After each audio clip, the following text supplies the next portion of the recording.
Okay. I have not made it to all 509 pages of the workbook yet presented, but I understand there are a lot more floor committees. Is there dispute resolution, any of them, any new with the committees? And in addition to the one in your congregation,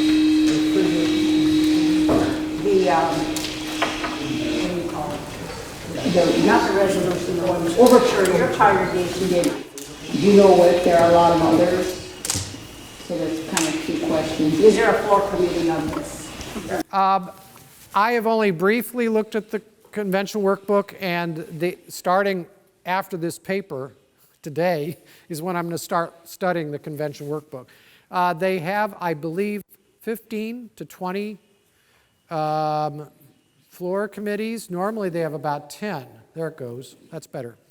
And so the idea is that this will give each floor committee more time instead of just brushing over something to deal with some of these issues. I believe there is something that deals, a floor committee that just deals in the area of adjudication and dispute resolution and that whole thing. It's Floor Committee 12 on ecclesiastical supervision and dispute resolution. I'm going to mention some of that. Good. Are you on the committee? No, I'm a delegate though. Okay. So yeah, there's your answer. Though it's considered of enough importance, and that means that there's enough overtures that went into the synod that the organizers, the synod president said we need to do that. All right, thank you, Pastor Noland, for that detailed paper. I have a question. My congregation entered into a dissented officially in 2005, going through the various stages, college of my peers, sending it up to CTCR, the district president, he's passed into glory. He said I was doing everything right, and the CTCR sent back in response to my dissent in 2006, as I was in 2008, and we went through that in Bible class, and my congregation, myself, we both sent back and said, we don't recognize this. We don't agree. We don't think we've been refuted, and we continue our dissent. My question is, are we in a dispute resolution process? From what you've described, you're under bylaw 1.8, which is a separate thing. Okay. It's called doctrinal dissent. Is that what you do? Right. Has nothing to do with dispute resolution or expulsion case. So your case is dealt with under 1.8. And those that are unfamiliar with it, the dissent goes to the Fellowship of Peers. Right, and we did that. And then to the CTCR. In which he did that, and then the Will Robbery said in 2011 when he chastised us for not following this doctrinal dissent, and I said, hey, I've been waiting for an answer since 2008. He says, send me all the paperwork and I'll see what I can do. I haven't heard from him since. Yeah. So you dissent, then it finds expression as an overture to the convention calling for revision or rescission. And we have done that. And they don't even make it to the floor committee, as I was out before. So now that is the process, and so you've gone as far as you can go. You bring it to the intention, but it does not require that they respond. Next question. I believe you said that you thought the 2004 revisions were an improvement over the 1992 process. I'd like you to review why you think that is, because I think in some ways it was gotten worse. Because now a complainant has to get the green light from his DP in order to have a case go forward, thus cutting off the possibility of what was complaints that were filed against banking. So why do you think there was something improved about 2004 given that point? Yeah, I understand the question, and it was in the paper that there was a confusion from 1992 to 2004 in what was a dispute resolution or expulsion. And so, in other words, let's say you have a problem with your pastor or with something's going on, in the synod, the first question you ask is this something that's going to lead to expulsion or could lead to expulsion of the minister? If it's something that's going to lead or could lead to the expulsion of the minister, then it goes into the expulsion process. And I'm using that as my own terminology because the terminology is all fouled up. And then if it doesn't have to do with the pastor getting kicked out of synod, that's expulsion, but it has to do with it could mean that he's expelled from his congregation but not from the synod. Then that is in the dispute resolution area. And so, but from 1992 to 2004, that was not clarified. And so everybody that was going to end up in the expulsion process had to go through the dispute resolution process. I mean, does that make any sense? No, it doesn't make any sense. I mean, because if I have a dispute with you, Pastor Hendrickson, let's sit down and work it out. But if you're teaching millennial teaching and that Jesus is going to come back when your Honda is parked in your garage, it's time for you to go out of the Missouri Synod. I mean, you do not belong in the pulpit, and I will file charges against you and hopefully lead to your being removed. So those are two entirely different things. So and that was not clear. So you had a mishmash of ideas and principles and procedures from 92 to 2004. In 2004, they made that correction and they made a separation. So now if you have something that's simply a dispute, you go through the dispute, and that's the goal, which is reconciliation. If it's expulsion, then it's like a regular case. It's like a criminal case. So is he guilty or not? If he's guilty, he's out. If he's innocent, he's in. That's it.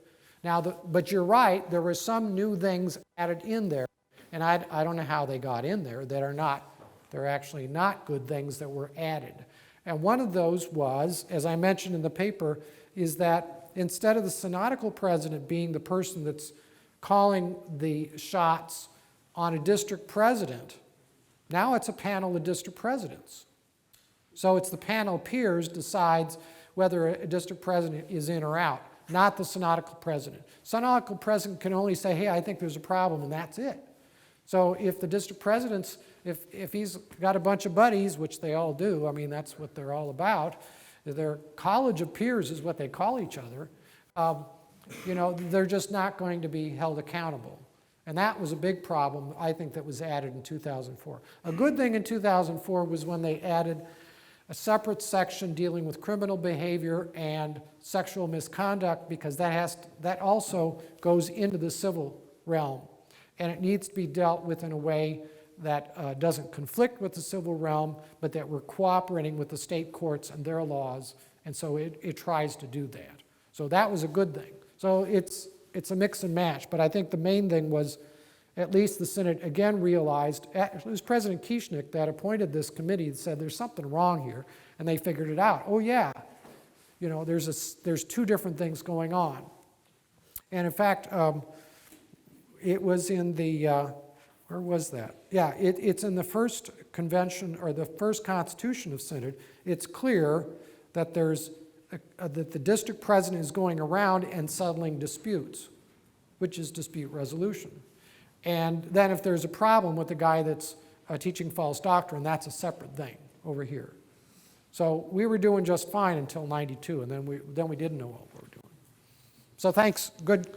But I mean, it doesn't mean that what we have is without its faults, and that's why these overtures are being presented, and the floor committee is there to work on this. Reverend Bruce Lay from Holy Cross, Albany, Oregon.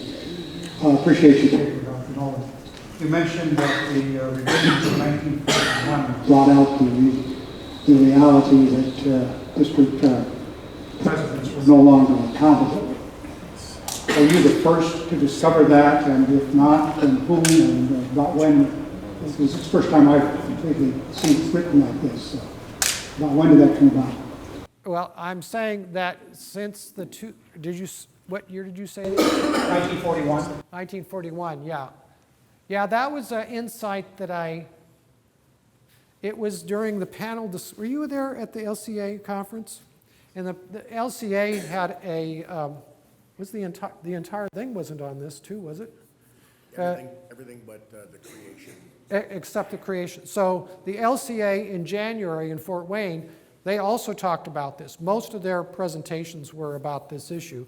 And at the end, they had, I was the youngest of the group, Walter Disson, who used to be on the Commission on Appeals and could speak from experience, and David Hawk, who's been on the board of directors of the Synod.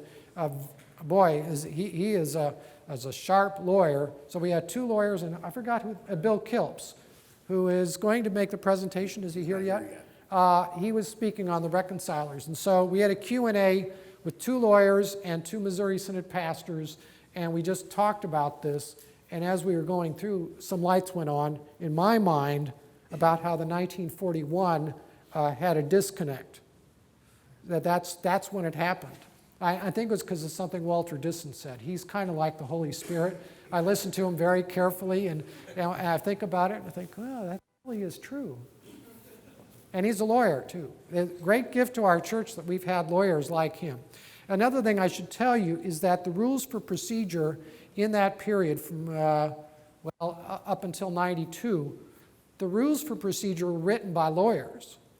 Because when you hire a lawyer to represent you, what you're hiring is somebody who knows procedure. You know nothing about procedure when you go into civil court. That's what they're expert in. And you know about your own problems and you're trying to settle that, but you don't know how to go about it. The lawyer knows procedure. And so we utilized the talent that the Lord gave to us with lawyers, and they wrote the procedure for the Missouri Synod until 92, and then we tanked the whole thing and said, we don't want any lawyers at all. And now look what we have since. We have a bunch of pastors writing, well, what do I say? What you have is ministers of the gospel trying to write law. You know, Missouri Synod pastors, we're geared toward gospel.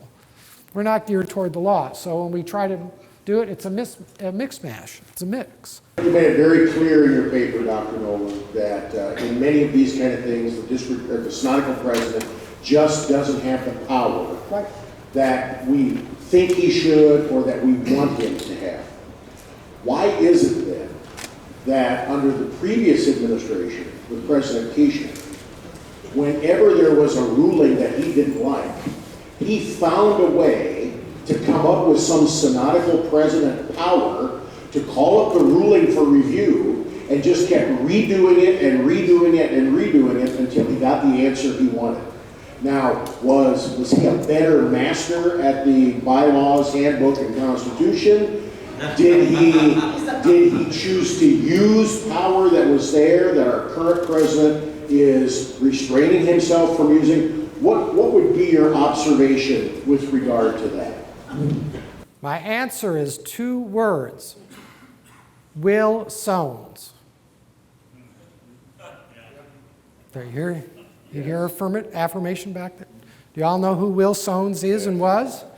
Will Sones was the long-standing, I don't know if he was the chairman, but pretty much was the chairman of the Commission on Constitutional Matters. And he ended up, he was previously the Wyoming district president and was a very close friend and associate of Ralph Bowman. And when the dispute resolution process was instituted, I believe it was that year or thereabouts, Will ended up on the CCM and has been on the CCM until last year, I think. So how many years is that? 20, 30 years? Forever. And anybody coming onto the CCM had to deal with Will, and it was never really a happy process. When Bowman was president, he would appoint his own men that agreed with Will. When Keishnick was on that, the same thing. Barry was unable to get, I think, maybe one person, but it didn't have an effect. It was only when Will became unable to serve, because he is of older age, that we finally have now, as of last year, a decent Commission on Constitutional Matters that people actually follow the bylaws. They don't invent things that you never heard of before. You have a Secretary of Synod that actually has always been trying to do that, and President Harrison wants to follow the bylaws too. So the question is, how did Kieschnick and Bowman get away with it is because they had their man on that key commission. And that key commission would come up with all, the one that you heard about was the ruling which said that Benke could get off free because Kieschnick told him that he could go up and preach at the Yankee Stadium thing. So in other words, if your pastor says that it's okay for you to go out and, well, I won't, yeah, do whatever, to go steal a car, if your pastor says it's okay, then it's okay. That's what the CCM ruling basically said. Now, fortunately, a couple conventions ago, we revoked that, which was just, but guess who wrote that? That's Will Soanes. He will go down in the history book. My history book is the bad man of the Missouri Synod for this generation, because he perverted a lot of stuff. But Bowman and Kieschnick knew how to use him. Now, the problem is, if he can do that, somebody else can do it too. So we need to figure out some way, and the best way is to, in my opinion, to say that CCM and CTCR rulings are not binding, they're only advisory. And so when you have a court, we call it a panel now, with the judge is the one that has to make the decision. He can get the expert opinion, but he has to make the decision. And then you have something that really makes more sense. Right now, though, CCM and CTCR rulings are not only rendered ex parte, which meant that you all in ACELC found out you had been tried and found guilty, and you never knew that you were even being tried for this, right? Yeah, well, that's ex parte. You were the victims of that. CTCR and CCM, in my opinion, should only be advisory. And that would help a lot. Because we need to have the experts, no doubt about that. But should they be these secret judges that nobody knows about and that's perverting our bylaws and our scriptures, too, for that matter? So there you go. Thank you. Will Soanes also was the author of the Divine Proposal, dismissal of Called Her Name, Serpents of the Word, that horrific document that we looked at last year in Kansas City. He is the author of that. And so that's why that name may sound familiar to some of you. Thank you, Clint. Thank you, Clint. That was worth putting on the record, yes.